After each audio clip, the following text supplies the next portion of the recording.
Hello বন্ধুরা, আজকের recipe মেথি শাকের চচ্চড়ি। শীতকালে এই মেথি শাকটা বাজারে খুব পাওয়া যায়। মেথি শাকগুলো ভালো করে পরিষ্কার করে ধুয়ে নিয়েছি। এদিকে সবজি নিয়েছি বড়ি, আলু, বেগুন আর শিম। এইভাবেই সবজিগুলো কেটে ধুয়ে নিয়েছি। মেথি শাকটা এইভাবে হাত দিয়ে ছিঁড়ে নিয়েছি। মেথি শাকগুলো খুব নরম, তাই একটু বড় বড় করে কেটে নিয়েছি।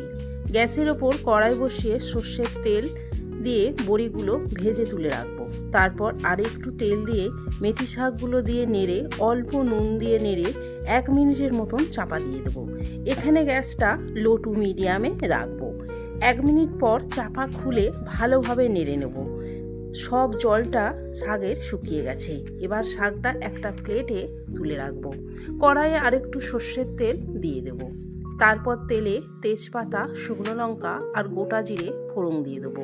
ফোড়নটা হয়ে গেলে আলুটা দিয়ে একটু ভেজে নেব। এবার শিমগুলো দিয়েও একটু ভেজে নেব। বেগুনটা দিয়ে নেড়ে স্বাদ মতো নুন দিয়ে নেড়ে নেব। এবার হলুদ গুঁড়ো, লঙ্কা গুঁড়ো, ধনে গুঁড়ো, জিরে গুঁড়ো সব দিয়ে মশলাটা সবজির সাথে ভালোভাবে কষিয়ে নেব। তারপর অল্প গরম জল দেব। এবার একটু চিনি দিয়ে নেড়ে চাপা দিয়ে দেবো 10 মিনিটের মতন। এখানে গ্যাসটা লোতে রাখবো। 10 মিনিট পর চাপা খুলে নেড়ে নেব। সবজি ভালোভাবে সিদ্ধ হয়ে গেছে। এবার মেথি শাক ভাজাগুলো দিয়ে ভালো করে সবজির সাথে মিশিয়ে নেব। তারপর বড়িগুলো আধ ভাঙা করে দিয়ে নেড়ে নেব। এইভাবে শুকনো শুকনো করে নামিয়ে নেব। তারপর একটা প্লেটে পরিবেশন করে দেবো।